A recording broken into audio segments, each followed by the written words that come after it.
Good morning. The following video contains details about highly illegal practices that carry heavy fines and several years worth of prison time, and is entirely for educational purposes.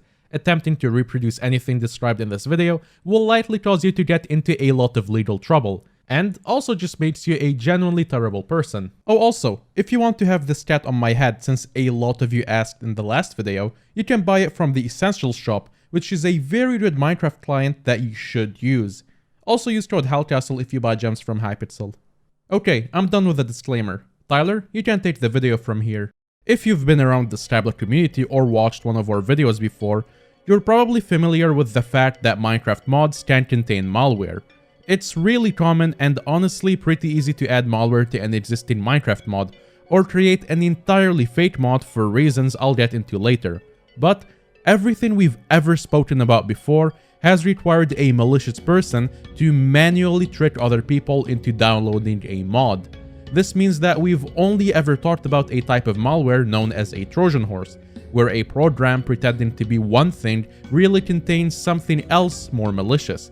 In this video, we're going to talk about a virus. The word virus is often used to mean malware, when in reality, a virus refers to a worse kind of malware that is capable of self-replication, which makes it so much more dangerous than a typical Trojan.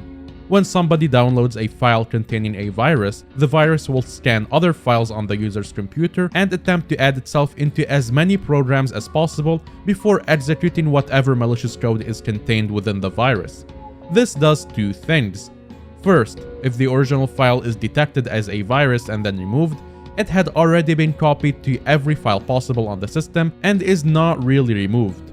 But most importantly, because it has infected a bunch of other files, if an infected user shares a file somewhere for someone else to download, they will have unknowingly spread the virus to somebody else, ready for that person to repeat the cycle to multiple people too, just like how a real virus spreads from person to person.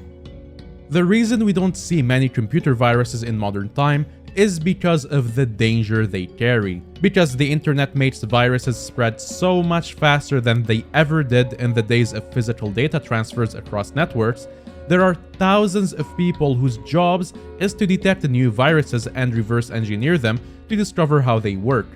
As soon as their function is understood, this information can be given to antivirus companies and operating system companies in order to add them to detection lists and stop them from running on any computer. However, in small communities like the Minecraft modding community, viruses have the potential to spread very far whilst avoiding detection because there isn't really anybody constantly watching the modded space for virus infections. And this is where our story starts: the Minecraft modding community. More specifically, the Bucket modding site owned by CurseForge. The Bucket site has been a well-known site for sharing plugins for Minecraft servers since 2011 because it allows developers to upload, update, and manage their server plugins for all versions of Minecraft so that their players can easily download and use them. And many server hosting providers also provide tools to download plugins directly from sites like Bucket. In May of 2023, a user by the name of Fracturizer uploaded a plugin called Haven Elytra to the Bucket website. It was a very simple plugin, advertising the ability to basically wear an elytra with a chestplate at the same time, a feature that is really nice to have when playing casual survival Minecraft. Whether or not this plugin actually worked is not known, but what is known is that this mod contained a virus. In fact, 36 Bucket plugins, 15 Forge mods, and 3 mod packs were uploaded by various throwaway single-use accounts, all containing the same exact virus. Some of these mods were simple things like anti-chat report that people seek out all the time, and others were just plain fake versions of real, existing mods like Dungeon X pretending to be Dungeon Z. Some of these mods dated back to April 2023.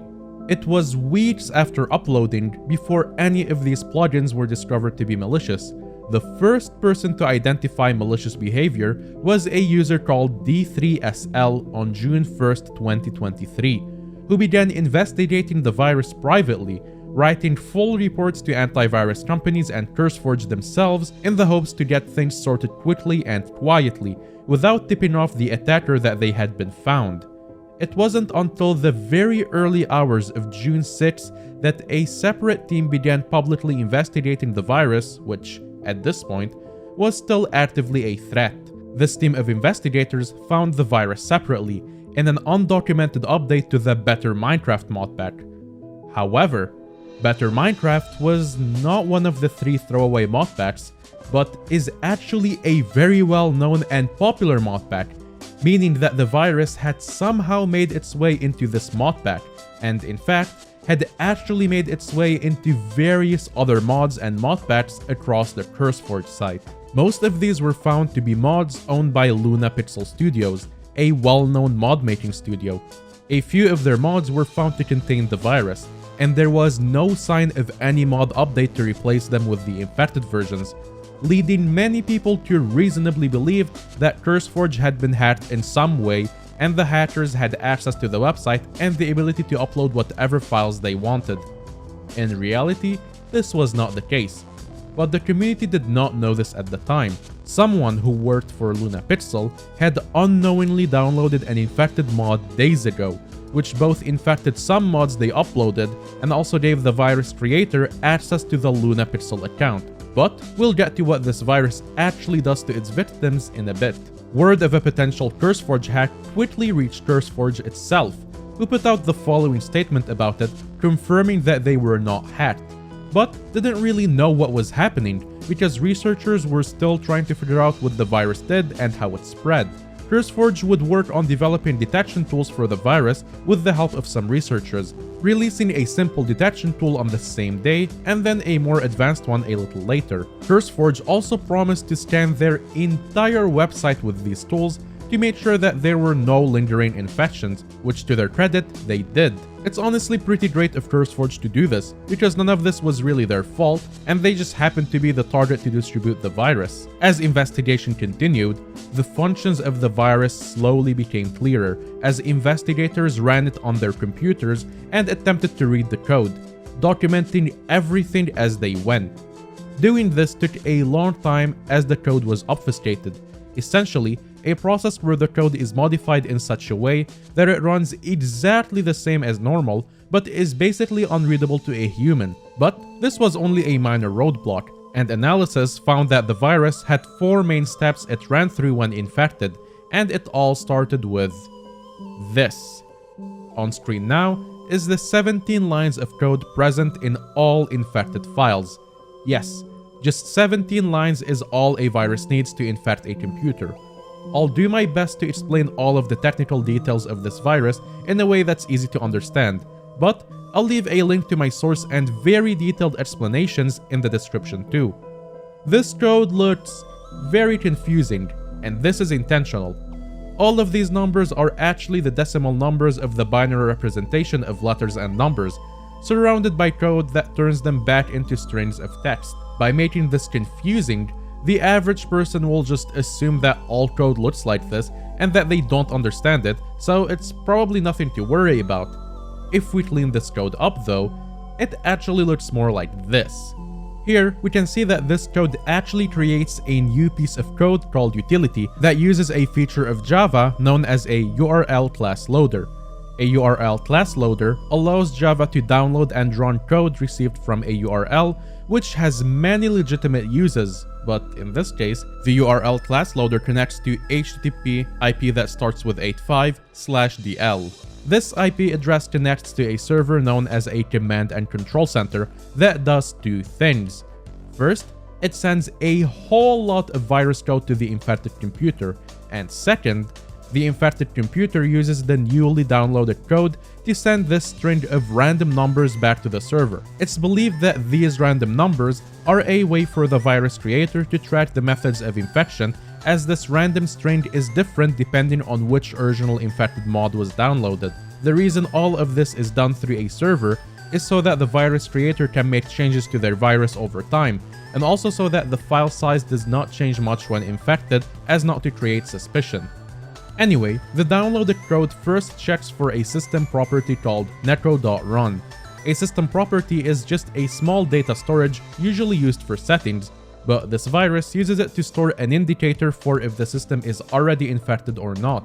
If it exists, the code immediately stops running, and if it doesn't exist, then a property named netro.run is added to indicate the system is infected. This is just a way of the virus not running multiple times on the same system if they have like 100 infected mods in a modpack or something, as this could cause noticeable lag or seems suspicious to antivirus software, and ideally, this virus wants to stay as hidden as possible. If the system isn't already infected, the virus attempts to connect to the IP that starts with 85. Again, although this time, the IP directly and not a URL ending in /tl. If for some reason the server does go down and can't be connected to, or the virus receives no response from the server, it attempts to connect to a different URL, https files-8ie.pages.dev/ip. This is a Cloudflare domain, essentially a domain that the owner can use to change the IP it leads to whenever they want. The point of this is that if that first server is taken down, the creator of the virus can create a backup server which will be connected to through the Cloudflare domain to continue operations. And if that backup is taken down, another server can be set up and redirected to through the domain, essentially infinitely. Once a connection to the control center is established, one of two things happen. If the infected computer runs Linux, a file named lib.jar is downloaded and hidden, and it attempts to make this file run every time the computer starts up. If the infected computer runs Windows, a folder is created in the program's directory called Microsoft Edge with a space. The real Microsoft Edge folder does not have a space, and this folder contains a file called libwebgl64.jar. This file is then also set to run every time the computer starts up. Due to a bug in the code, the Linux version of the file does not actually run on startup, but it still runs immediately after infection. Back to the investigation team, it didn't take long for them to make some progress. Just 3 hours after the public investigation started, the server hosted at the IP that starts with 85 was taken down by its server provider following an abuse report, temporarily stopping the virus from infecting any new computers. However, the files-8ie Cloudflare page remained up, giving the creator time to swap to the new server and update the code spread through new infections to connect to this new IP, which eventually came up 9 hours after the original server was taken down. However, just 15 minutes after being set up, the Cloudflare domain was also taken down after being reported. The new server remained active for a further 5 hours before its host was also taken down. This meant that within 14 hours of discovery, the virus no longer had a server to connect to and was unable to infect any new users, and remains in a dead, dormant state to this day. But back when the servers were active, the third step of the virus was very simple. First, it connects to the command center for a third time. The server tells the infected computer what the newest version of the final step of the virus is. If the infected computer has an older version of the virus, or just hasn't downloaded it before, it asks the server to download it, creating the new file or replacing the old version with a new version. Then, the program waits 5 seconds before running it again, never finishing. This ensures the virus is always up to date on an infected computer and can be changed to do different things whenever wanted. This final part of the virus is known as the payload, and is basically where all of the actual bad stuff happened to you and your computer. Pretty much everything before this was just a way of getting around antivirus programs and allowing the virus to be updated over time. One of the main things this payload does is self-replicate. It scans the user's entire computer for any .jar files and then checks their contents to see if they are a Bungie Core server plugin, Fabric mod, Forge mod, Spigot plugin, or the Minecraft client itself. If the files match the criteria, the original 17 lines of code are injected to run in the place where the code starts being run in the mod. For all other .jar files, the code is set to run in the main method, which is the generic place that .jar files start their execution. This means that, in theory, this virus had the capacity to completely escape the Minecraft community altogether and cause a much bigger problem. All good viruses have to steal your personal data. And just like all good viruses, this stage barely works on Linux or Mac computers, as most of its code is hard-coded for Windows devices. The virus attempts to steal your username, PC specs, IP address, Microsoft login information, Minecraft login information specifically targeting the official launcher, LabyMod, Prism, Technic, Feather Client, and PolyMC, Discord login token, all of the information from your Discord's account, including billing information, which can be used to prove ownership of an account to Discord support, cookies and saved login data from all of the browsers on screen now, and finally, your cryptocurrency wallet if you use Exodus. In other words, probably everything you could possibly care about on your computer will be stolen. After all of your personal data has been stolen, the virus is still not finished. Whenever a cryptocurrency address is copied and detected in the user's clipboard, it is instead replaced with a cryptocurrency address owned by the virus creator. As if that's not bad enough, infected computers remain permanently connected to the CNC server, in which the server can take partial control of the infected computers to create a botnet designed to DDoS targets and allow for basically any command to be executed remotely on the computer, practically granting full control to the creator if they really wanted it. The payload was actually swapped out before the second CNC server was taken down to a different virus called Skyrage, a virus that spread very limitedly in 2022, but I won't be talking about it that much in this video. By doing that, the creator intended to keep the infection spreading as both of the servers for the initial virus were dead. Because all of the servers are dead, the virus can no longer spread or run, and so is effectively dead and harmless to this day, and had been dead barely 14 hours after the public investigation began. Even so, it's recommended to scan your systems using CurseForge tool to make sure that you are not infected, as having a random virus code floating around in your files is not a great idea. Finally, we need to talk about how this even happened, and if this has ever happened before. The short answer is that it has happened before, and it's probably going to happen again. The thing about Minecraft modding is that it doesn't run in a sandbox, which essentially means that Minecraft mods run as completely normal code on your computer, and therefore can do literally anything a normal program can do. This is great actually. It allows us to make mods that do all sorts of stuff, at the cost of the risk of malware.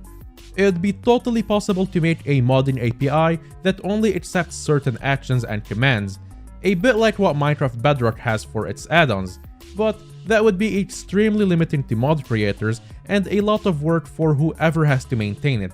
And honestly, the risk isn't that big as long as people use common sense in what they're downloading. There's also a lot of criticism on CurseForge for not properly screening their mods. This is totally fair, but given that they receive thousands of mods and can't really expect some employee to read all of the code and manually check all of the code for anything suspicious, it's basically impossible to keep on top of. As a result, there isn't really anything more they can do other than make some automated antivirus systems that screen mods, and even then, antivirus is usually only good at detecting threats that have already been identified in other systems. It wouldn't help against new attacks like this. This also isn't the first virus to target Minecraft modding. A virus named Skyrage spread around in 2022, targeting Spirit plugins, but was fairly quickly identified and warnings were sent out. It's actually possible that the people behind Skyrage were also responsible for Fracturizer, as a later version of the Fracturizer virus had its payload replaced with the same one used in the Skyrage virus. But that goes beyond the scope of this video, so I'll leave a link to somewhere you can read more about it in the description. No matter what, the amount of coverage this virus has gotten on the internet, and the fact that this could be incredibly effective if done correctly, will definitely inspire copycat attacks. I wouldn't be surprised if we see more viruses like this popping up, especially in the Skyblock community, where malware is already extremely rampant.